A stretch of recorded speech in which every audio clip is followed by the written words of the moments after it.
సాక్ష్యాల నిమిత్తము వాక్య పరిచయ నిమిత్తము చిన్న ప్రార్థన చేసుకుని మనం వాక్య భాగంలోనికి మనం వెళ్తాం. తలలో వంచండి, ప్రార్థన చేసుకుందాం. స్తోత్రమునైనా ప్రేమల తండ్రి, కృపల దేవాందరమునైనా ఎంతవరకు నీ బిడ్డలు సాక్ష్యం ఇచ్చి ఉన్నారు, ఆ సాక్ష్యాలు మీరు విని ఉన్నారు కనుక మీకు స్తోత్రాలు తండ్రి. నైనా ఏ బిడ్డలైతే నేను ప్రభా, నైనా నీ సన్నిధానములో నీ బిడ్డలు సాక్ష్యం ఇచ్చినటువంటి సాక్ష్యాన్ని బట్టి వారిని సాక్ష్యం ఇవ్వనటువంటి బిడ్డలను కూడా జ్ఞాపకం చేసుకోండి.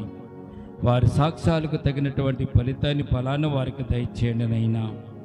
ఇంకను సాక్ష్యం చెప్పలేకుండా నేను ప్రభా బాధతో ఉన్నటువంటి బిడ్డలను కూడా జ్ఞాపకం చేసుకుని వారి జీవితాల్లో కూడా అద్భుతమైనటువంటి కార్యాలు, ఆశ్చర్యమైన కార్యాలు మీరే జరిగించండి.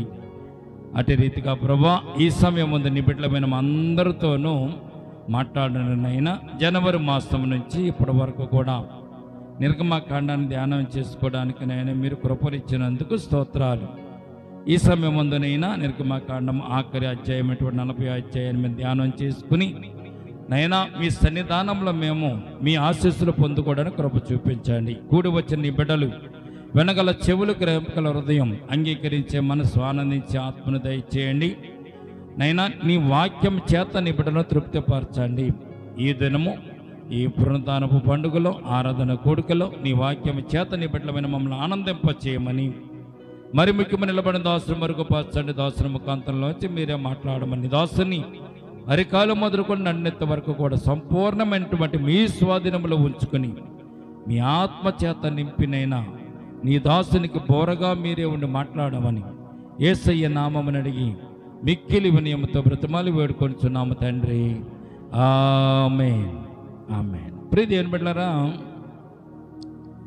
మనం గత జనవరి మాసం నుంచి నిర్గమకాండాన్ని మనం ధ్యానం చేసుకుంటూ ఇప్పటి వరకు వచ్చాం కనుక ఆఖరి అధ్యాయాన్ని ధ్యానం చేసుకోవడానికి మనం ముందుకు వెళ్దాం. అయితే ఆఖరి అధ్యాయాన్ని ధ్యానం చేసుకునే ముందు జరిగినటువంటి ఈ యొక్క నిర్గమకాండంలో ఉన్నటువంటి అంశాలను మీకు జ్ఞాపకం చేస్తాను. మరి చాలా రోజులైంది కనుక మీకు గుర్తుండొచ్చు, గుర్తుండకపోవచ్చు. నిర్గమకాండం మొట్టమొదటి అధ్యాయంలో ఉన్నటువంటి విషయాన్ని, ఐగుప్తు నుంచి దేవుని ప్రజలను దేవుడు విమోచించడం, మొదటి అధ్యాయం నుంచి 18 అధ్యాయాలు మనం ధ్యానం చేసుకున్నాం. మొదటి అధ్యాయం నుంచి 18 అధ్యాయాలు మనం ధ్యానం చేసుకున్నాం. తర్వాత సీనాయి వద్ద దేవుని ప్రజలకు ప్రత్యక్షత కలిగించినటువంటి విధానాన్ని 19వ అధ్యాయం నుంచి 40వ అధ్యాయముతో మనము ఆ విషయాలు ముగించుకుంటున్నాం. కనుక దేవుడు ఐగుప్తుల ఇశ్రాయేలును అణిచివేయడం, అలాగే అణిచివేత ఫరో పరిపాలనలో ఇశ్రాయేలు బాధపడ్డం, ఐగుప్తు నుంచి ఇశ్రాయేలు విడుదల చేసినటువంటి దేవుడు, ఐగుప్తులో మోషే పుట్టుక, మోషే కాపుదల, మిద్యానుకు మోషే తప్పించుకుని పోవడం, మోషే ఐగుప్తుకు మరలా తిరిగి రాక, ఐగుప్తులోని ఫరోతో మోషేకు పోరాటం జరగడం, ఫరోతో మోషేకు ప్రతిఘటనలు, ఐగుప్తుపై దేవుని యొక్క తీర్పులు, ఐగుప్తు నుంచి ఇశ్రాయేలు విడుదల చేయుట అనేటువంటి అంశాలు మనము జ్ఞాపకం చేసుకున్నాం. సముద్రం వైపు ఐగుప్తులో పలాయనం చేస్తున్న సందర్భంలో ఎర్ర సముద్రం దాటడానికి దేవుడు గొప్ప కార్యాలు మోషే ద్వారాగా దేవుడు జరిగించిన విషయాన్ని కూడా మనం చూడగలుగుతున్నాం. అక్కడి నుంచి బయటకు వచ్చిన తర్వాత దేవుడు మోషేకు 19వ అధ్యాయం నుంచి మనం జ్ఞాపకం చేసుకుంటే సీనాయి వద్ద దేవుని ప్రజలకు ప్రత్యక్షత, ప్రజలతో దేవుని నిబంధన, ధర్మశాస్త్రం బయలుపరిచిన సన్నివేశం, 10 ఆజ్ఞలు ఇవ్వడం, నిబంధన గ్రంథాన్ని ఇవ్వడం, ఆచరించవలసిన నియమాలు, నిబంధనలు 24వ అధ్యాయంలో దేవుడు మనకి ఇవ్వడం, దేవుని ప్రజల వైఫల్యము మరలా పునరుద్ధరణ, ఇశ్రాయేలు నిబంధనను అతిక్రమించడం, దేవుడి నిబంధన పునరుద్ధరించుట, ఇవన్నీ కూడా వరుసనే వెంటే జరుగుతూ వచ్చినట్లుగా పరిశుద్ధ గ్రంథంలో మనము చూడగలుగుతున్నాం. ప్రియమైన బిడ్డలారా, ఆఖరికి ప్రత్యక్షపు గుడారాన్ని నిర్మించడం, ప్రత్యక్షపు గుడారంలో దేవుడు ప్రత్యక్షం అవడం అనేటువంటి అంశాలన్నీ కూడా మనము జ్ఞాపకం చేసుకుంటూ మనం ముందుకు వస్తున్నాం. 40 అధ్యాయంలో ఉన్నటువంటి విషయాలు మీకు జ్ఞాపకం చేస్తాను. ప్రియమైన బిడ్డలారా, ఈ 40 అధ్యాయంలో ఉన్నటువంటి విషయాలు ఏమిటంటే, ప్రత్యక్షపు గుడారము పూర్తి చేయడం, మోషే దానిని ముగించడం జరిగిన సందర్భాన్ని 40 అధ్యాయంకి వచ్చేసరికి మనకు అర్థమవుతుంది. మందిర మధ్య భాగంలో అమర్చే ఉపకరణాల భాగాలన్నీ పూర్తి చేసిన తర్వాత ప్రజలు వాటిని మోషే తనిఖీ చేసి ఆశీర్వదించడానికి తీసుకొచ్చినట్టుగా మనం చూస్తున్నాం. దేవుని ఆదేశాలన్నీ పనివారు తూచా తప్పకుండా పాటించడంతో మోషే వాళ్ళ పనికి ఆమోద ముద్ర వేశాడు అన్నట్టు విషయాన్ని ఇక్కడ 39వ అధ్యాయం మనకి జ్ఞాపకం. ప్రత్యక్ష గుడారంలో భాగాలు, ఉపకరణాలు ఇవన్నీ కూడా దేవుడు చెప్పినట్టుగా మోసే జరిగించినట్లుగా ప్రత్యక్షపు గుడారం విషయంలో మోసే దేవుని ఆదేశాలను అనుసరించిన వాడుగా పరిశుద్ధ గ్రంథంలో మనము చూడగలుగుతున్నాం. ప్రియమైన బిడ్డలారా, కనుక ప్రత్యక్షపు గుడారము అనేటువంటి అంశానికి దేవుడు మరి మోషేకు చెప్పినట్టుగా మోషే అన్ని విషయాలలో ప్రత్యక్షపు గుడారాన్ని జరిగించినట్లుగా పరిశుద్ధ గ్రంథంలో మనం చూస్తున్నాం. 40వ అధ్యాయం మొదటి వచనాన్ని ఒక్కసారి మనం చదువుదామండి. 40వ అధ్యాయము మొదటి వచనాన్ని మనం చదువుదాము. మరియు యెహోవా మోషేతో ఇట్లా, నేను మొదటి నెలలో మొదటి దినమున నీవు ప్రత్యక్షపు గుడారపు మందిరమును నిలవబెట్టవలెను. అచ్చట నీవు సాక్ష్యపు మందసమును నిలిపి ఆ మందసమును అడ్డ తెరతో కప్పవలెను. దేవుడు మోషేతో చెప్పినట్టుగానే మోషే అన్ని విషయాలు దేవుడు చెప్పినట్టుగా జరిగించినట్లుగా పరిశుద్ధ గ్రంథంలో మనం చూడగలుగుతున్న. దేవునికి స్తోత్రం కలుగునగాక. ఈ రోజున దేవుడు చెప్పినట్టుగా చేయడానికి ఈ లోకంలో ఎవరు కూడా ఇష్టపడడం లేదు. ఈ లోకంలో దేవుడు చెప్పినట్టుగా ధర్మశాస్త్రం ప్రకారం నడుచుకోవాలంటే ఎవరి వల్ల కూడా కానటువంటి పని. ధర్మశాస్త్రంలో ఉన్నటువంటి ధర్మ విధులన్నీ కూడా నెరవేర్చాలంటే మన జీవితంలో ఏది కూడా మనము నెరవేర్చలేము.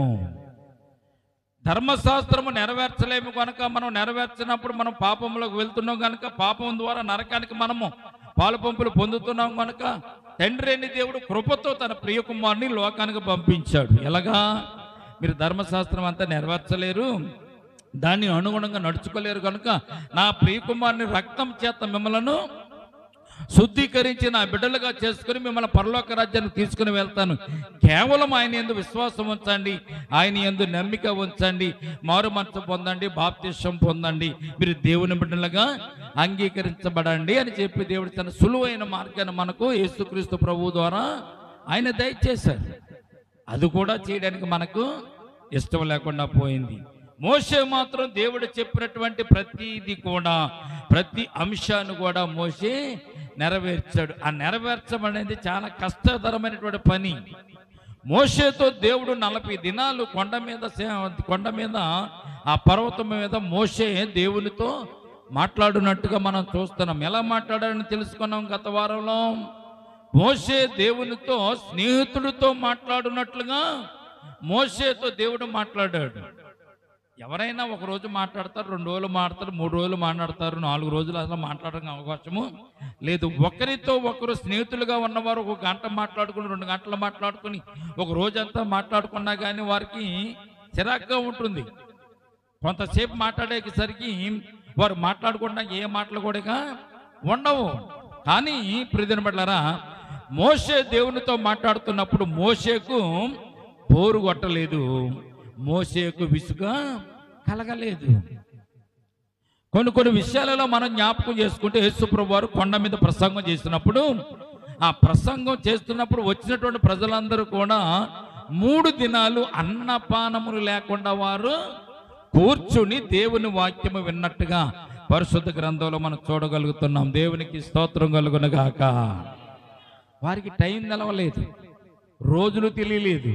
అయ్యో నిన్న భోంచేయలేదు, ఇవాళ భోంచేయలేదు, ఇప్పుడు కూడా మనము భోజనం లేకుండా ఉన్నామే అన్నటువంటి ఆలోచన వారికి అసలు ఏమీ కూడా రాలేదు. కారణం ఏంటి? దేవుని వాక్యం మీద వారు మనసును లగ్నం చేసినప్పుడు, ఆ లగ్నం చేసినటువంటి మనస్సు వేరే పరిపరి విధాలుగా వెళ్లకుండా దేవుని వాక్యం మీద ఉండిపోతే దేవుడికే బాధేసి యేసుప్రభువు వారు అన్నారు, వీరందరికీ భోజనం మీరు పెట్టండి అన్నాడు. 3 దినాలుగా వారికి భోజనం లేదు. భోజనం లేకుండా పంపిస్తే దారి మార్గ మధ్యలో ఒకవేళ పడిపోవచ్చు, కళ్ళు తిరగవచ్చు, వీరికి మీరు భోజనం పెట్టండి అని యేసుప్రభువు వారు చెప్పిన సంగతి సందర్భం జ్ఞాపకం చేస్తున్నాను. దేవునితో ఉంటే, దేవుని చెప్తున్నట్టు మాటలు మనం వింటే వాటిని అనుసరించడానికి మనకు అవకాశము ఉంటుంది. మోషే గొప్ప నాయకుడిగా దేవుడు ఏర్పాటు చేసుకోవడానికి కారణం ఏంటో తెలిసింది. మోషే దేవుని మాట వినగలిగినటువంటి శక్తి దేవుడు మోషేకి ఇచ్చాడు కనుక మోషే దేవుని మాటను తూచా తప్పకుండా నెరవేర్చగలడు అని ఆలోచన చేసి మోషేను పుట్టించే ముందే, మోషే పుట్టుకోక ముందే, మోషేను కడుపులో ఉండగానే మోషేని దేవుడు ఏర్పాటు చేసుకున్నాడు. దేవునికి స్తోత్రం కలుగునగాక. మోషే దేవుడు యెహోవా మోషేతో ఇట్లా, మొదటి నెలలో మొదటి దినమున నీవు ప్రత్యక్షపు గుడారం మందిరం నిలవబెట్టవలను. అచ్చట నీవు సాక్ష్యపు మందసము నిలిపి ఆ మందసమును అడ్డతెరలతో కప్పులు. నీవు బల్లను లోపలికి తెచ్చి దాని మీద క్రమముగా ఉంచవలసిన వాటిని ఉంచి దీపవృక్షమును లోపలికి తెచ్చి దాని ప్రదీపములను వెలిగించవలను. సాక్ష్యపు మందసమునెత్తు ధూపం వేయి బంగారు వేదికను ఉంచి మందిర ద్వారమునకు తెరను తగిలింపవలను. ప్రత్యక్షపు గుడారపు మందిరము ఎదుట దహన బలిపీఠమును ఉంచవలను. ప్రత్యక్షపు గుడారమును బలిపీఠమును మధ్య గంగాళమును ఉంచి దానిలో నీళ్లు నింపవలను. తెరల చుట్టూ ఆవరణము నిలవబెట్టి ఆవరణముల ద్వారం యొక్క తెరను తగిలించవలను. మరియు నీవు అభిషేక తైలము తీసుకుని మందిరమునకు దానిలోని సమస్తమునకు అభిషేకం చేసి దాని ఉపకరణములన్నిటిని ప్రతిష్ఠింపవలను. అప్పుడు అది పరిశుద్ధ స్థలమగును అని దేవుడు మోషేతో చెప్పాడు. మోషేతో ఏదైతే దేవుడు చెప్పాడో అన్ని చేసుకొచ్చాడండి. ప్రాంగణాన్ని ఏర్పాటు చేశాడు, ప్రత్యక్షపు గుడారాన్ని ఏర్పాటు చేశాడు, తెరలను ఏర్పాటు చేశాడు, తెరలు తయారు చేసేటువంటి స్త్రీలకు ఆ పనిని అప్పగించాడు, కర్రలు చేసే పనిని కర్రలు చేసే వరకు అప్పగించారు, బంగారంతో చేసే వస్తువుల గురించి బంగారం చేసే వరకు అప్పగించాడు, వెండితో చేసేటటువంటి వస్తువుల గురించి వెండితో చేసే వరకు అప్పగించాడు. ఇవన్నీ కూడా సంపూర్తి అయిపోయిన తర్వాత వారందరూ తీసుకొచ్చి మోషే దగ్గర చూపించినప్పుడు మోషే వాటిని చూసి అవి పరీక్షించి ఇవి మనం అనుకున్నట్టుగా దేవుడు చెప్పినట్టుగా ఉన్నవి, ఇప్పుడు మనం మందిరాన్ని నిలబెడదామని మందిరాన్ని నిలబెట్టినట్టుగా పరిశుద్ధ గ్రంథంలో మనం చూడగలుగుతున్నాం. ప్రియమైన బిడ్డలారా, మందిరాన్ని అయితే నిలబెట్టారు, మందిరాన్ని నిలబెట్టి మందిరాన్ని కట్టారు, మందిరాన్ని ఏర్పాటు చేశారు, తెరలను ఏర్పాటు చేశారు, పరిశుద్ధ స్థలము అతి పరిశుద్ధ స్థలము కూడా ఏర్పాటు చేసి చుట్టూరు మరి తెరలతో చుట్టూరు కట్టు కూడా మరి గోడ కింద కట్టిన తర్వాత దేవుడు మోషేకు ఆజ్ఞాపిస్తున్నాడు. 10వ వచనంలో దహన బలిపీఠమునకును అభిషేకము చేసిన ఆ పీఠమును ప్రతిష్ఠింపవలను. అప్పుడు ఆ పీఠము అతి పరిశుద్ధ స్థలమగును.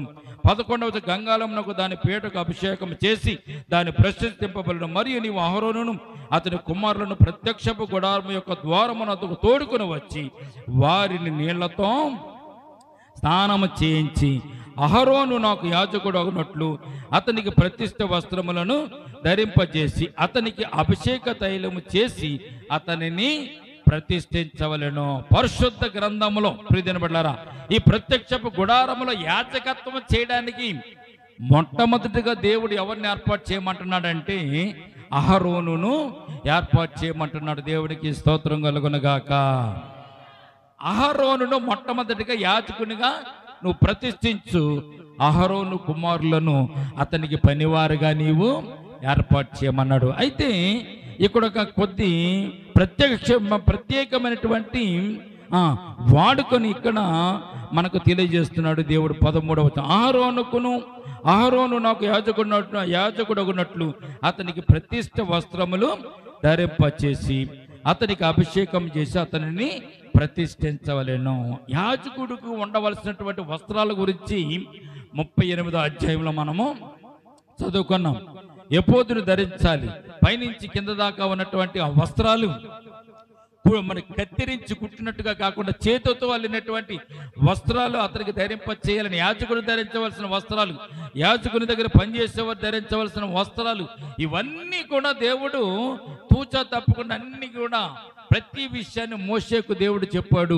దేవుడు చెప్పినటువంటి విన్నటువంటి మోషే అట్టి రీతిగా వస్త్రాలను కూడా తయారు చేసినట్టుగా పరిశుద్ధ గ్రంథంలో మనం చూస్తున్నాం. 14వ వచనం, మరియు నీవు అతని కుమారులను తోడుకుని వచ్చి వారికి చొక్కాయిలను తొడిగించి వారు నాకు యాజకులొకటిగా నీవు వారి తండ్రికి అభిషేకం చేసినట్లు వారికి అభిషేకము చేయుము. వారి అభిషేకము తరతరములకు వారికి నిత్యమైన యాజకత్వ సూచనగా ఉండును అని చెప్పాను. దేవునికి స్తోత్రం కలుగునగాక. యాజకుడికి అభిషేకం చేయాలి, యాజకుని దగ్గర పరిచయం చేసే వారికి కూడా అభిషేకము చేయాలి. ప్రత్యక్షపు గుడారంలోనికి ప్రవేశించడం, పరిశుద్ధ స్థలంలోనికి వెళ్ళడం యాజకుడికి ప్రతిరోజు వెళ్ళొచ్చు. కానీ అతి పరిశుద్ధ స్థలంలోనికి వెళ్ళాలంటే సంవత్సరానికి ఒక్కమారే వెళ్ళాలి. ఈ విషయాన్ని లోకరసం సువార్తలోను మత్తయి సువార్తలోను మనము యేసు ప్రభు యొక్క పుట్టుక సందర్భంగా మనం అక్కడ ఒక యాజకుడిని మనం చూస్తాము. ఆ యాజకుడు సంవత్సరానికి ఒకసారి తన తరగతి క్రమము చెప్పున యాజక ధూపము వేయడానికి లోపలికి వెళ్ళినటువంటి సందర్భాన్ని మనము జ్ఞాపకం చేసుకోగలుగుతాం ప్రియమైన బిడ్డలారా. కనుక యోహాను తండ్రి యాజకత్వం చేయడానికి వెళ్ళినప్పుడే దేవుడు దర్శించి యోహాను పుడతాన సందర్భాన్ని యాజకునికి దర్శనం ద్వారాగా వాగ్దానం చేసినట్టుగా మనం చూస్తున్నాం. యాజకుడు అతి పరిశుద్ధ స్థలంలోనికి రోజు వెళ్ళడానికి అవకాశము లేదు. అతి పరిశుద్ధ స్థలం అంటే దేవుడు నివసించేటటువంటి స్థలము. పరిశుద్ధ స్థలం అంటే దీపవృక్షం ఉంటుంది, అక్కడ మరి సన్నిధి రొట్టెల బల్ల ఉంటుంది, అలాగే మరి ధూపవేదిక ఉంటుంది. అది పరిశుద్ధ స్థలములో. అయితే అతి పరిశుద్ధ స్థలములో కెరూబులు కలిగినటువంటి ఒక పెట్టె ఉంటుంది, అక్కడ బలిపీఠం ఉంటుంది. బలిపీఠం మరి కెరూబులు ఉంటాయి. కెరూబులు ఉన్నటువంటి కింద బలిపీఠములో 10 ఆజ్ఞలు కలిగిన పలకలు ఉంటాయి, మన్నాగల పాత్ర ఉంటుంది, ఆహారోడు చిగిరించిన కర్ర అక్కడ ఉంటుంది. దేవుడు అందు మీద కెరూబుల మధ్యకు ప్రత్యక్షమై ఆ ప్రత్యక్షము ద్వారాగా ప్రజలతో దేవుడు మాట్లాడడానికి అక్కడ ప్రవేశించేటటువంటి అతి పరిశుద్ధ స్థలము. ప్రియమైన బిడ్డలారా, ఈ రోజున ఈ పరిశుద్ధ స్థలములోనికి రావడానికి ఎవరికి కూడా ఆటంకము లేదు. ఆ రోజున ఆటంకాలు ఉన్నాయి, కానీ యేసుక్రీస్తు ప్రభువారు శిలువ మీద మరణించిన రక్తం చేత మనల్ని కడిగి పవిత్రపరిచిన తర్వాత ఇప్పుడు మందిరంలోనికి అందరూ డైరెక్ట్గా వస్తున్నారమ్మా, ఎక్కడైనా ఆగి వస్తున్నారా? ఇది పరిశుద్ధ స్థలము. దేవుడు ఎక్కడైతే నివసిస్తాడో నివసించేది పరిశుద్ధ స్థలము. ఏ మందిరంలోనికైనా ఎవరైనా కానీ డైరెక్ట్గా రావచ్చు. మందిరములో దేవునిని ఆరాధించవచ్చు. పాత నిబంధన కాలానికి నూతన నిబంధన కాలానికి ఎంత వ్యత్యాసం వచ్చిందో చూసారండి. ఆ రోజున నీ పాపాలను పరిహరించడానికి ఒక గొర్రె పిల్లను కానీ, ఒక మేక పిల్లను కానీ, ఒక పొట్టేళ్ళను కానీ తీసుకుని వెళ్ళి పాప పరిహారార్థ బలి అర్పించి దేవుని సన్నిధానంలో పాప పరిహారం నువ్వు అర్పించుకోవాలి. ఈరోజు నువ్వు అవేమీ కూడా చేయనంకసలే, ఖర్చుపెట్టక్కర్లే. దేవుని సన్నిధానంలోకి వచ్చి మోకరించి, ప్రభువా నన్ను క్షమించిన, నా పాపాలు క్షమించిన నీ ప్రియకుమారుని యేసుక్రీస్తు ప్రభు యొక్క రక్తం చేత నన్ను కడిగి పవిత్రపరచునైనా అంటే ఉచితముగా దేవుడు మనకి ఈ రక్షణ మనకు ఆయన దయచేస్తున్నాడు. ఈ పరిశుద్ధ స్థలంలోనికి ప్రవేశించడానికి ఎక్కడ కూడా ఆటంకాలు లేవు. ఆ రోజున ఆటంకాలు ఉన్నాయి. ఆ రోజున పరిశుద్ధ స్థలంలోనికి వెళ్ళాలన్నా యాజకుడి, అతి పరిశుద్ధ స్థలంలోనికి వెళ్ళాలన్నా యాజకుడికి ఒక్కడికే అధికారం ఉంది. ఈ రోజున నీకు నాకు ప్రజలందరికీ కూడా ఈ పరిశుద్ధ స్థలంలో ప్రవేశించడానికి యేసుక్రీస్తు ప్రభు ద్వారాగా అధికారము మనకు ఇవ్వబడింది. దేవునికి స్తోత్రం కలుగునగాక. దేవుడు చెప్తున్నాడు, అహరోను నాకు యాజకుడిగా ప్రతిష్ఠించు. అహరోను కుమారులను కూడా యాజకుడికి పరిచారకులుగా వారిని ఏర్పాటు చేసి వారిని ప్రతిష్ఠించు అని దేవుడు ఇక్కడ తెలియజేస్తాడు. మీకు ఒక విషయాన్ని జ్ఞాపకం చేస్తాను. సేవకుల్ని ఏర్పాటు చేసేటప్పుడు పెద్దలైనటువంటి వారు, సేవకులైనటువంటి వారు ఏం చేస్తారంటే పరిశుద్ధ తైలము, అభిషేక తైలముతో నూనెను తీసుకుని వచ్చే వారిని అందరిని మోకరింపజేసి సేవకులందరినీ ట్రైనింగ్ ఇచ్చి ఒక రోజున వారి కొరకు ఒక పెద్ద మీటింగ్ పెట్టి ఆ మీటింగ్లో వీరందరినీ సేవ చేసే వారందరినీ మోకాళ్ళ మీద ఉంచి వారి కొరకు దాదాపు 100 మంది ప్రార్థన చేసి 100 మంది ప్రార్థనల మధ్యలో వారికి ఒక పెద్ద దైవజనుడు ఏం చేస్తారంటే అభిషేకం చేత నూనెను పోసి అభిషేకము చేసి వారిని సేవకు ప్రతిష్ఠిస్తూ ఉంటారు. అలాగే ప్రతిష్ఠింపబడిన వాడే ఈ రోజున సేవకులుగా, సేవకురాండ్రుగా ఈ రోజున పరిచర్య చేస్తున్నారు. అలనాడు పూర్వము మోషే ద్వారాగా చెప్పబడినటువంటి అహరోను ప్రతిష్ఠతను ఈ రోజున కూడా అట్టి రీతిగానే సేవకులు ప్రతిష్ఠించేటువంటి మార్గంలో వారు వెళుతున్నట్టుగా ఆ కార్యమును, ఆ ప్రణాళికను వారు జరిగిస్తున్నట్టుగా పరిశుద్ధ గ్రంథంలో మనము చూడగలుగుతున్నాం. సేవకుడైపోవడం అంటే మాటలు కాదు, చాలా బాధలు, కష్టాలు, ఇరుకులు, ఇబ్బందులు ఇవన్నీ ఉంటాయండి. సేవకులుగా తయారు చేసేటప్పుడు వాళ్ళకి ఏమిస్తారో తెలిసింది, కడుపు నిండా మోజును మెట్రం, సుఖంగా నిద్రపోతగా పడకలు ఎక్కడ కూడా ఎవరు. సేవకులుగా ట్రైనింగ్ పొందేటప్పుడు ప్రియదేను మీకు జ్ఞాపకం చేస్తా, కష్టం అంటే ఏంటో చెప్తున్నా. అక్కడ భోజనాలు సరిగ్గా ఉండవు, తాగడానికి నీళ్ళు ఉండవు, పడుకోవడానికి మంచి వసతులు ఉండవు. ఓ పక్కన దోమలు కొడతా ఉంటాయి, ఓ పక్కన చెమట పడుతూ ఉంటాయి, ఓ పక్కన వేడి వస్తూ ఉంటుంది, ఫ్యాన్లు ఉండవు, ఏముండవు. ఆ ప్రాంగణంలో ట్రైనింగ్ ఇచ్చే దగ్గర ప్రాంగణంలో ఎటువంటి వసతులు ఉండవు. సరికదా 5 గంటలకే లేచి వారు ఏం చేస్తారు తెలుసు, వారికి ప్రార్థన చేపిస్తాం, వాక్యం చదివిస్తాం, ఆ ప్రాంగణం అంతా ఊడిపిస్తాం, ప్రాంగణం అంతా శుభ్రం చేపిస్తాం. ఇవన్నీ ట్రైనింగ్ పొందే వారితో చేపిస్తూ ఉంటారు. ఎందుకో తెలుసా, నువ్వు సువార్త ప్రకటించని ఎక్కడికన్నా వెళ్ళినప్పుడు సిరాకున్న ప్రదేశంలో ఒకవేళ నువ్వు గడపాలంటే ఆ సిరాకును చూసి నువ్వు వెనక్కి వచ్చేస్తావేమో సువార్తను ప్రకటించకుండా. కనుక మొట్టమొదటిగా నీకు పాఠాలు వారు నేర్పించడానికి ఇటువంటి ప్రయోగాలు వారు చేస్తూ ఉంటారు. ప్రియదినబడ్లారా, మీకు ఏంటంటే దేవుని వాక్యం వినడానికి వస్తున్నారు కనుక సులువైన విషయం ఏంటంటే వస్తున్నాం వెళ్తున్నాం అన్న మాట ఒకటే తప్ప దీంట్లో ఉన్నటువంటి బాధలు సాధకాలు మీకేమి కూడా తెలియవు. చాలా విషయాలు కూడా చాలా మందికి తెలియదు. ప్రియదినబడ్లారా, సేవ చేయడం చాలా బహు కష్టం. మోషే దేవుని మాట విన్నాడు అంటే ఎందుకు విన్నాడో తెలిసింది, దేవుని యొక్క ఆజ్ఞల ప్రకారం నడవాలని మోషే ఏర్పాటు చేసుకున్నాడు కనుక, మోషే హృదయాన్ని దేవునికి ఇచ్చేశాడు కనుక దేవుని చెప్పిందల్లా మోషే ఆలోచన చేసి ఆ కార్యములు చేసినట్టుగా మనం చూస్తున్నాం. చూడండి 16వ వచనం చూడండి ఒకసారి. మోషే ఆ ప్రకారము చేసెను, యెహోవా అతనికి ఆజ్ఞాపించిన వాటన్నిటినీ చేసెను, అలాగుననే చేసెను. దేవుడు చెప్పినట్టు ఎందుకు చేయాలి, ఇలాగ ఎందుకు మనం చేయకూడదు? ఆ వంకరలు ఎందుకు పెట్టాలి, అల్లికలు ఎందుకు పెట్టాలి, సునాయాసంగా అయిపోయింది, అల్లికలు లేకుండా కర్రలు కొనుక్కొచ్చి పెట్టేయచ్చు కదా అని మోషే ఎప్పుడు తన సొంత చిత్తాన్ని అక్కడ ప్రదర్శించలేదండి. సొంత చిత్తాన్ని ప్రదర్శించలేదు. మోషే సొంత చిత్తాన్ని ఎందుకు ప్రదర్శించలేదంటే ఇది దేవుని కార్యం కనుక, పవిత్రమైనది కనుక పవిత్రంగానే మనము దీనిని చెయ్యాలని మోషే ఆలోచన చేశాడు. అది కూడా మోషే ఎందుకు చేయగలిగాడో తెలుసండి.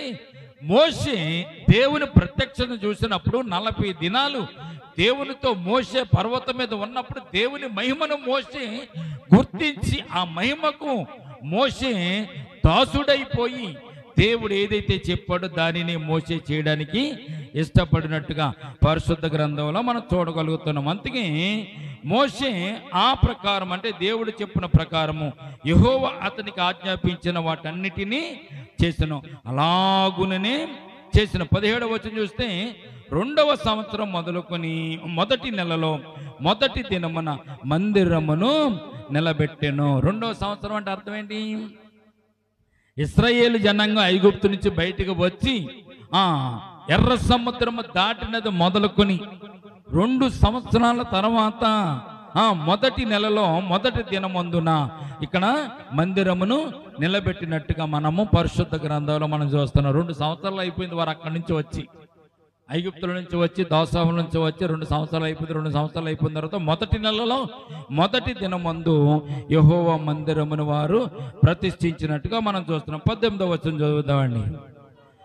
యెహోవా మోషేకు ఆజ్ఞాపించినట్లు మోషే మందిరం నిలువబెట్టి దాని దిమ్మలను వేసి దాని పలకలను నిలవబెట్టి దాని పెండె బద్దలను చునిపి దాని స్తంభములను నిలబెట్టెను. దేవునికి స్తోత్రం కలుగును గాక. ఇక్కడ 7 సార్లు దేవుడు మోషే యొక్క దేవుడు ఆజ్ఞాపించినవన్నీ మోషే చేసెను, దేవుడు ఆజ్ఞాపించినవన్నీ మోషే నెరవేర్చెను అని 7 సార్లు ఈ అధ్యాయంలో మోషేను గురించి దేవుడు వ్రాసినట్టుగా మనం చూస్తున్నాం. 18వ వచనంలో యెహోవా మోషేకు ఆజ్ఞాపించినట్లు మోషే మందిరం నిలబెట్టెను. 20వ వచనంలో మరి యెహోవా మోషేకు ఆజ్ఞాపించిన అతడు శాసనమును తీసుకుని మందసములో ఉంచి మందసమునకు మోతకర్రను దూర్చి దాని మీద కరుణాపీఠమును ఉంచెను. 22వ వచనం చూస్తే మరి యెహోవా మోషేకు ఆజ్ఞాపించినట్లు అతడు ప్రత్యక్షపు గుడారములో మందిరం యొక్క ఉత్తర దిక్కున అంటతెరకు వెలుపల బల్లను ఉంచి 24వ వచనం మరి యెహోవా మోషేకు ఆజ్ఞాపించినట్లు, అలాగే 26వ వచనం మరి యెహోవా మోషేకు ఆజ్ఞాపించినట్లు, 28వ వచనంలో మరి యెహోవా మోషేకు ఆజ్ఞాపించినట్లు, 30వ వచనం కూడా చూస్తే మరియు యెహోవా మోషేకు ఆజ్ఞాపించినట్లు అని 7 సార్లు మోషేకు దేవుడు ఆజ్ఞాపించిన ఆజ్ఞలన్నింటిని మోషే నెరవేర్చినట్లుగా పరిశుద్ధ గ్రంథంలో మనము జ్ఞాపకం చేసుకుంటున్నాం. ఎప్పుడైనా మనం దేవుడు చెప్పింది విన్నామంటే పెద్ద గొప్పే. ఒక సమయాన్ని నిర్ధారించుకుని సమయం ప్రకారం దేవుని సన్నిధానికి రావడానికి కూడా మనము ఆ సమయాన్ని పాటించాలని సులువైనటువంటి సమయము దేవుని మందిరానికి రావడం మన వశంలో ఉంది. దేవుని మందిరానికి రావడం సమయం మన వశంలోనే ఉందమ్మా. ఎవరి వశంలోనే ఉందా? ఎలాగో కూర్చో అంటే మీరు మానేస్తారా? లేదు. వెళ్ళాలనుకుంటే రావచ్చు, మానేయాలనుకుంటే మానేయచ్చు. త్వరగా వెళ్ళాలనుకుంటే త్వరగా రావచ్చు. ఇప్పుడు కొద్ది దూరం భారం ఉన్న వాళ్ళు ఉంటారండి, తప్పదే కది. దగ్గరగా ఉన్న వాళ్ళు పక్కనున్న వాళ్ళు వచ్చినప్పుడు ఆ పక్కనున్న వాళ్ళు రావడానికి బాధ ఏంటి? ఒక దైవదాసుడు ఒక మాట అన్నాడు. ఏమన్నాడు తెలుసా? పక్కింటి వాళ్ళు కనుక మరి దేవుని దగ్గరికి వచ్చే బిడ్డలు ఆ యొక్క సహోదరులు పక్కన ఉన్నారు అనుకోండి, వారు ఇప్పుడు లేటుగానే వస్తారంట. ఎందుకు లేటుగా వస్తారంటే ఆమె బయలుదేరలేదుగా, నేను బయలుదేరుతానులే, ఆవిడ వెళ్ళలేదుగా, ఇంకా నేను వెళ్తాను, ఆవిడతో పాటు నేను వెళ్తాను, ఆవిడతో పాటు నేను వెళ్తాను, ఆవిడతో పాటు నేను కూర్చుంటాను, ఆవిడతో పాటు నేను వస్తానులే అని వంతులు వేసుకుంటారంట. అదే దూరంగా ఒంటరిగా ఉన్నారు అనుకోండి, ఏం చేస్తారు? ఆమె వెళ్ళిపోయిందేమో, నేనే లేట్ ఏమో అని ఏం చేస్తారు? త్వరగా బయలుదేరి రావడానికి ప్రయత్నం చేస్తూ ఉంటారు. అందుకే పరుగు బంధం పెట్టినప్పుడు పక్క ఇద్దరు మాట్లాడుకుని, వరే మన ఇద్దరం ఫస్ట్ మార్క్ కొట్టేద్దావరా, మన ఇద్దరం కలిసి వెళ్దావరా, జాయిగా వెళ్దావరా, తొందరగా వెళ్ళొద్దురని ఇద్దరు కలిసి వెళ్ళారంటే ఇద్దరికి మరి ఒక అడుగులో తేడా వస్తుంది. అప్పగించి ఇద్దరు కూడా ఫస్ట్ సెకండ్ వస్తారుగా. అదే అలా కాదు, నేనే ముందు వెళ్ళాలనుకున్న వాడికి ఫస్ట్ మార్క్ వస్తుంది.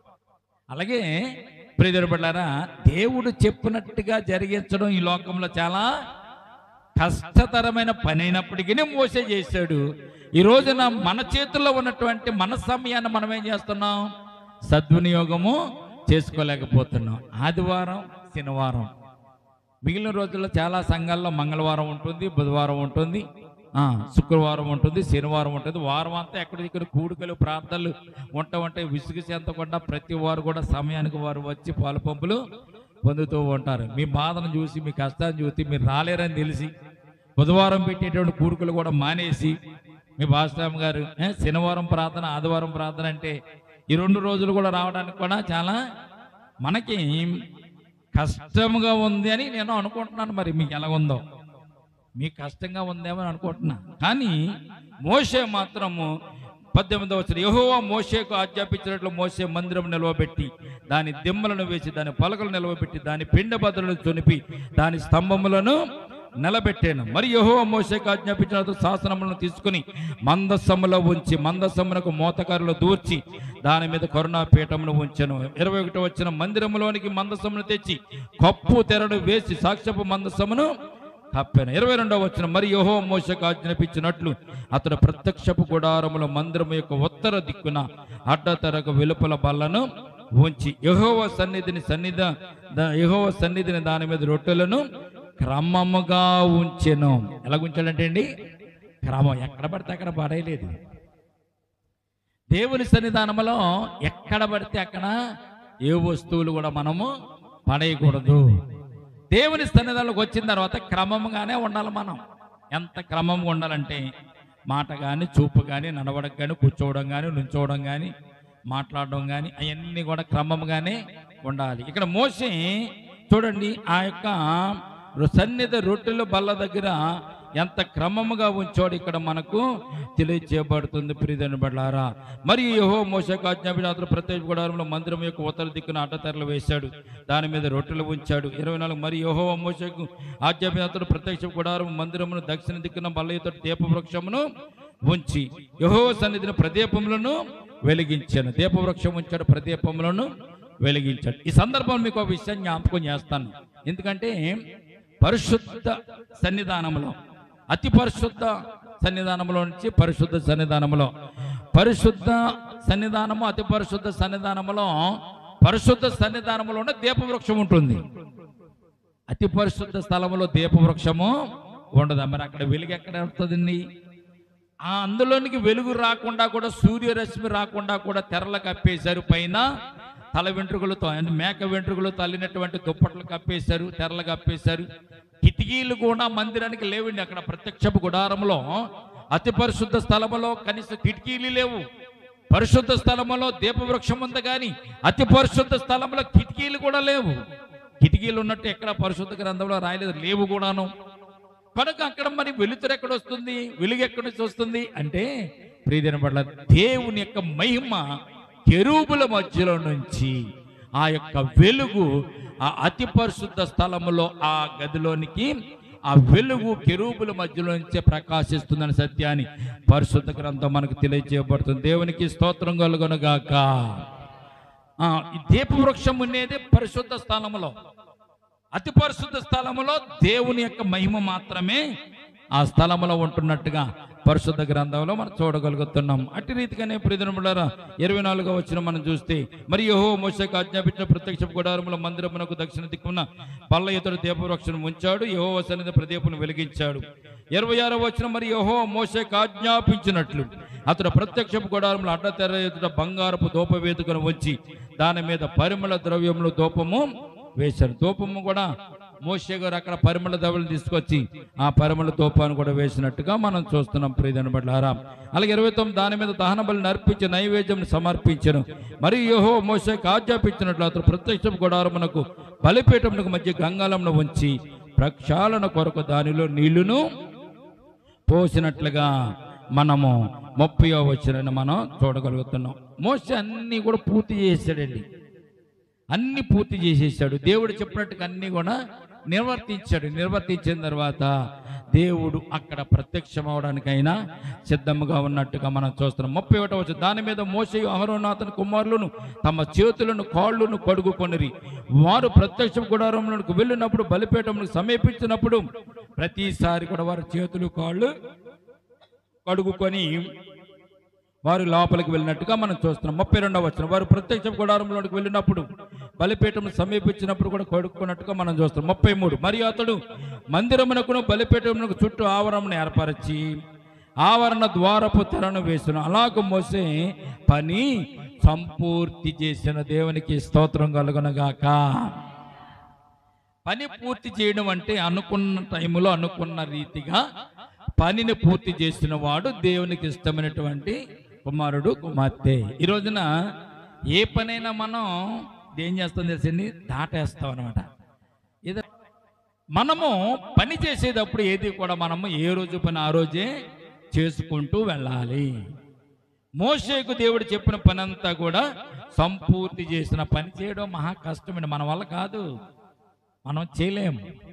మోషే పనుగొట్టుకుని దేవుని మీద ఉన్నటువంటి ప్రేమతో, భక్తితో, విధేయతతో మోషే పనులన్నీ చేసినట్లుగా పరిశుద్ధ గ్రంథంలో మనం చూస్తున్నాం. 34వ వచనం చూద్దాం. అప్పుడు మేఘము ప్రత్యక్షపు గుడారమును కమ్మగా యెహోవా తేజస్సు మందిరమును నింపెను. అప్పుడు దేవుని యొక్క మేఘం, షకీనా మేఘం ఆ మందిరము మీదకు వచ్చి మందిరమును కప్పగా ఆ మందిరం అంతా కూడా తేజో మహిమతో, తేజస్సు ఆ మందిరమును నింపినట్టుగా ప్రజలందరూ కూడా చూశారు. దేవునికి స్తోత్రం కలుగునగాక. ప్రత్యక్షపు గుడారం తయారైపోయింది, మందిరం తయారైపోయింది, యాజకులు కూడా తయారైపోయారు. యాజకులు కూడా దేవుడు ఏర్పాటు చేశాడు. వారి యాజకులు కూడా లోపలికి వెళ్ళి నిలిచినప్పుడు, ధూప వేసినప్పుడు ప్రత్యక్షపు గుడారము మీదకి, అతి పరిశుద్ధ స్థలం మీదకి దేవుని యొక్క మహిమ అక్కడికి వచ్చినట్టుగా మనం చూస్తున్నాం. ప్రియమైన ఆ మహిమ ఎంత గొప్పదో తెలిసింది. మనుషులు చూడడానికి కూడా కనులు తెలియజేమని తెరవనటువంటి పరిస్థితి అనమాట. గొప్ప వెలుగు మన కళ్ళకు వచ్చింది అనుకోండి, మన కళ్ళు ముందు ఉన్న వాటిని మనము చూడలేము. ఒక మెరుపు మెరిసింది అనుకోండి, ఎవరైనా టార్చ్ లైట్ మన కళ్ళ మీదకి వేసారు అనుకోండి, మనకి ఇంకా చేపు దాకా మనకి కొన్ని సెకండ్లు మన కళ్ళ ముందు మసకగా ఉంటుంది. కారు లైట్లు మన మొక్క మీద పడ్డాయి అనుకోండి, ఎంత ఎదుటిన్నవి మనకి ఏమి కూడా కనబడి యాక్సిడెంట్లు అవడానికి గల కారణాలు అవే, బళ్ళు తోలే వాళ్ళకి. ప్రియమైన బిడ్డలారా, కానీ దేవుని మహిమ ఎంత ప్రకాశం, లోకపు కాంతి అంత గొప్పగా ఉంటే దేవుని మహిమ ప్రకాశం ఎంత గొప్పదో 35వ వచనం మనం చూస్తే మనకు అర్థమవుతుంది. 35వ వచనం చదవండి. ఆ మేఘము మందిరము మీద నిలుచుట చేత మందిరం యెహోవా తేజస్సుతో నిండిన గనుక మోషే ప్రత్యక్షపు గుడారములోనికి వెళ్ళలేకుండాను. దేవునికి స్తోత్రం కలుగునుగాక. మందిరము మీద దేవుని యొక్క ప్రత్యక్షత, దేవుని యొక్క మహిమ, షకీనా మేఘము, ఆ మహిమ ప్రకాశము ఆ మందిరమును ఎప్పుడైతే కప్పిందో మోషేకు లోపలికి వెళ్ళడానికి దారి తెలవడం లేదు. ఎందుకు వెళ్ళలేకపోయాడంటే ఆ మందిరంలోనికి వెళ్ళడానికి దారి కనపడడం లేదు. అంటే ఆ మహిమ ప్రకాశము అంతా ప్రభావవంతమైనది, కనులు కూడా చూడలేనంత ప్రకాశాన్ని అక్కడ దేవుడు మేఘము ద్వారా, సెకిన మేఘము ద్వారా ఆ మందిరము మీదకి పంపించినట్టుగా మనం చూస్తున్నాం. 36వ వచనం, మేఘము మందిరము మీద నుండి పైకి వెళ్ళినప్పుడల్లా ఇశ్రాయేలీలు ప్రయాణమైపోయిరి. దేవునికి స్తోత్రం కలుగునుగాక. ఈ ప్రత్యక్షపు గుడారం అక్కడే వేశారు. 2 నెలల పాటు అక్కడే జీవించారు. ప్రత్యక్ష గుడారం కట్టడం, దానికి ఉన్నటువంటి తెరలు తయారు చేయడం, అల్లికలు అల్లడం ఇవన్నీ అయిపోయిన తర్వాత వారు ప్రయాణం చేయాలంటే దేవుని యొక్క సూచన కావాలి కదా. ఇశ్రాయేలీలు అక్కడ గుడారాలు తీసి వేరే చోట వేయాలంటే వారు బయలుదేరి వెళ్ళడానికి ఒక సూచన కావాలి. ఆ సూచన దేవుడు ఇచ్చాడు. ఏంటో తెలిసినది, దేవుని మహిమ ఆ మందిరము మీద నుంచి కొద్దిగా పైకి వెళ్ళిన తర్వాత, ఆ మేఘము పైకి లేచిన తర్వాత వీరందరూ చూస్తూ ఆ మేఘము పైకి లేచిన తర్వాత వారు ప్రయాణము చేయడం మొదలు పెట్టేవారు. ఈ మేఘం ఎక్కడైతే ఆగిందో అక్కడ మరల వారు ఆగి గుడారాలు వేసుకుని ఈ ప్రత్యక్షపు గుడారాన్ని మరలా తీసుకుని వెళ్ళి అక్కడ దానిని నిలవబెట్టుకునేవారు. దేవునికి స్తోత్రం కలుగునుగాక. ఈ ప్రత్యక్ష గుడారం స్టాండర్డ్గా ఎక్కడ ఉండేది కాదు. వీరు ఎక్కడికైతే వెళ్ళి ఎక్కడైతే వారు గుడారాలు వేసుకునేవారో ఈ మేఘం ఎక్కడైతే నిలిచేదో ఆ మేఘం నిలిచిన చోట మరలా వారు గుడారాలు వేసుకుని అక్కడ వారు మరలా నివసించేవారు. అలాగే దేవుడు వారిని నడిపించాడు. దేవుడు వారికి ముందుగా ఉండి ఆయన నడిపించాడు. అందుకే బైబిల్ గ్రంథంలో రాయబడిన పగలు మేఘ స్తంభములోను రాత్రి అగ్ని స్తంభములోను ఉండి దేవుడు వారిని నడిపించాడు అనేటువంటి సత్యాన్ని పరిశుద్ధ గ్రంథం మనకు తెలియజేయబడుతుంది. మేఘం మందిరం నుండి పైకి వెళ్ళినప్పుడల్లా ఇశ్రాయేలు ప్రయాణమైపోయారు. 37వ వచనం, అదే వారి ప్రయాణ పద్ధతి. ఆ మేఘము పైకి వెళ్ళని ఎడలది వెళ్ళు దినము వరకు ప్రయాణము వారు చేయకుండిరి. మేఘం పైకి లేకుండా మేఘం కదలకుండా ఉన్న చేపు వారు అక్కడే ఉండేవారు. మేఘము పైకి చేయే వరకు కూడా వారు ఎదురు చూసేవారుగా ఇక్కడ మనము చూడగలుగుతున్నాం. 38వ వచనం, ఇశ్రాయేలీయులు అందరూ కొనులు ఎదుట పగట వేళ యెహోవా మేఘము మందిరము మీద ఉండెను, రాత్రి వేళ అగ్ని దాని మీద ఉండెను. వారి సమస్త ప్రయాణంలో ఇలాగుననే జరిగెను. దేవునికి స్తోత్రం కలుగునుగాక. ఆ రోజుల్లో మనకి మళ్ళీ ఎలక్ట్రికల్ దీపాలు లేవు, కరెంటు దీపాలు లేవు, లైట్లు లేవు. కానీ రాత్రుల్లో మరి వారికి చీకటిగా ఉంటే ప్రమాదం కదా. అందుకని దేవుడు ప్రత్యక్ష గుడారం మీద అగ్ని మేఘము నుంచి ప్రియజనబిడ్డలారా పగలు మేఘ స్తంభం, రాత్రి అగ్ని స్తంభంలోనూ ఉండి రాత్రులంతా ప్రాంగణమంతా కూడా వెలుగునిచ్చినట్లుగా అగ్ని స్తంభంలో ఉండి వారితో దేవుడు ప్రత్యక్షముగా నివసించేవాడు. దేవునికి స్తోత్రం కలుగునుగాక. ప్రియజనబిడ్డలారా, ఇలాగా దేవుడు మోషేకు ఏర్పాటు చేసినటువంటి, మోషేకు తెలియజేసినటువంటి ప్రత్యక్షపు గుడారము యొక్క పని అంతటిని ముగించి దేవునికి అర్పణనిచ్చి బలులు అర్పించి దేవుని ప్రత్యక్షం చేసుకుని ప్రజలందరూ కూడా దేవుని మహిమను చూచినట్లుగా మోషే ఆ మందిరం నిర్మించినట్లుగా పరిశుద్ధ గ్రంథంలో మనం చూడగలుగుతున్నాం. నిర్గమకాండం 40వ అధ్యాయం అంతా కూడా మోషే ప్రజలను విడిపించడం, దేవుడు ప్రజల మధ్యకు వచ్చి ప్రజలతో నివాసం ఉండేటువంటి విషయాలు ఈ 40వ అధ్యాయంలో దేవుడు మనకు క్లుప్తపరిచాడు. కనుక ఈ 40వ అధ్యాయంలో ఉన్నటువంటి సత్యాలు మనం నేర్చుకున్నాం. లేవి కాండంలో ఉంటుంది దేవుని యొక్క నడిపింపు, దేవుని యొక్క కాపుదల, దేవుని యొక్క ప్రణాళిక అంతా కూడా నిర్గమకాండం అంతా కూడా దేవుని ప్రణాళికలోనే మనం ఉంటుంది. ప్రియజనములారా, ఈ రోజున ఆ రోజు ప్రత్యక్ష గుడారంలోకి వెళ్ళడానికి సామాన్య మానవులకు అధికారం లేదు. కానీ ఈ రోజున దేవుని మందిరం అనేటువంటి, దేవుని పరిశుద్ధ స్థలం అనేటువంటి మందిరంలోనికి రావడానికి ఏ మనిషికి ఆటంకం లేకుండా వారు సునాయాసంగా దేవుని ఆరాధించడానికి, దేవుని స్తుతించడానికి, దేవుని కనపరచడానికి యేసుక్రీస్తు ప్రభు ద్వారా మనకు మార్గము ఆయన సరళం చేసినట్టుగా మనం చూడగలుగుతున్న. దేవునికి స్తోత్రం కలుగునుగాక. యేసుక్రీస్తు ప్రభు వారు శిలువ మీద మరణించిన క్రితం మందిరానికి ఒక పెద్ద తెర ఉండేది. ఆ మందిరపు తెర లోపలికి అతి పరిశుద్ధ స్థలంలోనికి యాజకుడు ఒక్కడే ప్రవేశించేవాడు. యేసు ప్రభు వారు శిలువ మీద మరణించి తన ప్రాణము దేవునికి అర్పించిన తర్వాత, ఆయన ప్రాణము విడిచిన తర్వాత మందిరంలో ఉన్నటువంటి ఈ తెర పైనుంచి కిందకి రెండుగా చీలిపోయినట్టుగా లోకారచన సువార్తలో మనం చదవగలుగుతున్నాం.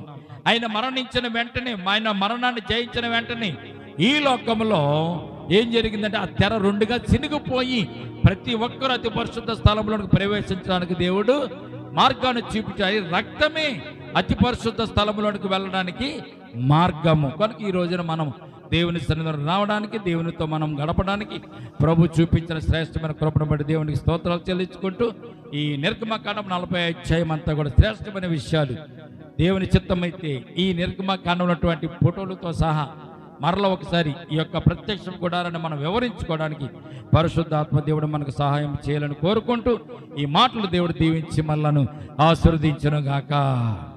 తల వంచండి చిన్న ప్రార్థన. ప్రేమల తండ్రి, కృపల దేవ, మీకు వేలాది వందనాలు, స్తుతులు, స్తోత్రాలు తండ్రి. నేను నిర్గమకాండం 40 అధ్యాయాన్ని ప్రభా మేము ధ్యానం చేసుకోవడానికి ఇచ్చిన కృపను బట్టి స్తోత్రాలు తండ్రి. నేను నీ ప్రియకుమారుడు ప్రభా, నైనా మోషే గారిని ప్రభు మీరు ఏర్పాటు చేసుకుని, నాయకుడిగా ఏర్పాటు చేసుకుని ఇశ్రాయేలు జనాంగాన్ని ఐగుప్తులోంచి విడిపించి, తప్పించి, నడిపించి, ఎర్ర సముద్రం 2 పాయలుగా చేసి, నన్ను బండను చీల్చి, దాహమును తీర్చి, మన్నాను కురిపించి, నేను ప్రభు ఆహారముగా ఇచ్చినైనా నీ ప్రజలకు తోడుగా ఉండడానికి ప్రత్యక్ష గుడారాన్ని ఏర్పాటు చేయమని చెప్పి, ఆ ప్రత్యక్ష గుడారంలో నేను ప్రభు నీవు నీ ప్రజలకునైనా ప్రత్యక్షమై వారితో నడిచినటువంటి సందర్భాన్ని ప్రభువా నైనా వారితో నడుస్తున్నటువంటి సందర్భాన్ని జ్ఞాపకం చేసుకోవడానికి మాకు ఇచ్చిన శ్రేష్టమైనటువంటి అధ్యాయాన్ని బట్టి స్తోత్రాలు తండ్రి.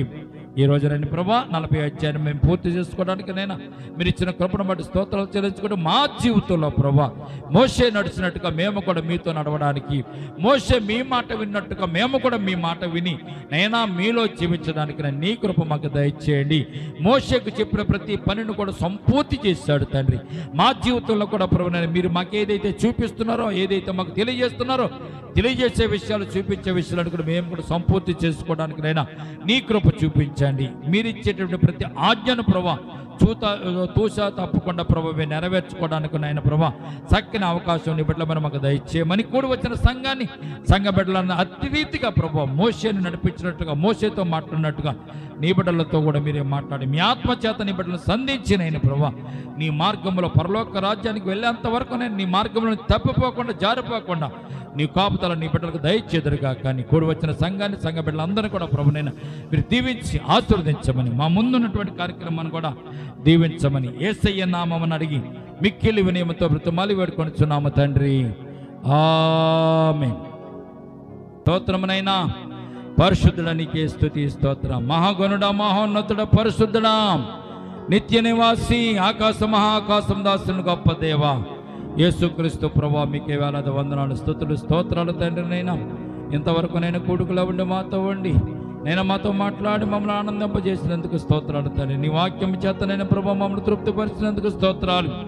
మోషేను నడిపించిన దేవా ఈ సమయమందు నీ బిడ్డలమైన మమ్మల్ని కూడా నడిపించమని మేము ప్రార్థన చేస్తున్నాం. గతించిన వారంలో నీ బిడ్డలకు మీరు ఇచ్చిన కష్టార్జితాన్ని బట్టి, సంపాదన బట్టి, ఉద్యోగాన్ని బట్టి, వ్యాపారాన్ని బట్టి, చేతి పని బట్టి నేను ప్రభువా వారికి ఉన్నటువంటి ప్రతి నేను ప్రభు కష్టార్జితాన్ని బట్టి స్తోత్రాలు చెల్లించుకుంటున్నాము తండ్రి. వారికి మీరు ఇచ్చిన కష్టార్జితంలో ఇచ్చిన ప్రభు వారు ఖర్చు పెట్టకుండా దాసి మీ సన్నిధానంలో విత్తాలని, మీ సన్నిధానంలో సమర్పించాలని తీసుకుని వచ్చినటువంటి నేను ప్రభు ఈ కానుకలు మీరు దీవించండి, కృతజ్ఞత కానుకలు దీవించండి, అర్పణలు మీరు దీవించండి, దశంభాగములు మీరు దీవించండి తండ్రి. ఎవరైతే గుప్పలు విప్పి నీ సన్నిధానంలో విత్తి ఉన్నారో విత్తిన ప్రతి కానుకలు మీరు దీవించండి తండ్రి. చిన్నదైనా పెద్దదైనా ప్రభువా ఏదైనా కానీ ప్రభు నీ సన్నిధానంలో వారు విత్తి ఉన్నారు కనుక తండ్రి ఆ కానుకలు దీవించండి, ఆశీర్వదించండి ప్రభువా. అలనాడు పేద విధవరాలు వేసినట్టు 2 కాసులను ప్రభునైనా మీరు ఘనముగా ఎంచినైనా ప్రభు ఆమెను ప్రభు నీ పరిశుద్ధ గ్రంథములో ఆమె పేరు లిఖింపజేసిన గొప్ప దేవుడు అవుతాండి. ఈ రోజున ఎంత కానుకేసామన్నది ముఖ్యం కాదు నైనా ప్రభు, హృదయపూర్వకము వేసామా లేదన్నది ముఖ్యమని మీ లేఖనాలు మాకు తెలియజేస్తున్నాయి తండ్రి. నైనా ఈ సమయం ముందునైనా ఎవరైతే కానుకలు సమర్పించిన ప్రతి కానుకలు దీవించండి. వారి కుటుంబాల్లో నేను ప్రభు సాంపాద్యం దయచేయండి, సంపదను దయచేయండి. నైనా వారు వేసిన ప్రతి కానుకను ప్రభునైనా 20 దంతలుగాను, 30 దంతలుగాను, 60 దంతలుగాను, 100 అంతలుగాను, 1000 అంతల ఫలితాన్ని బిడ్డలకు దయచేయండి ప్రభు.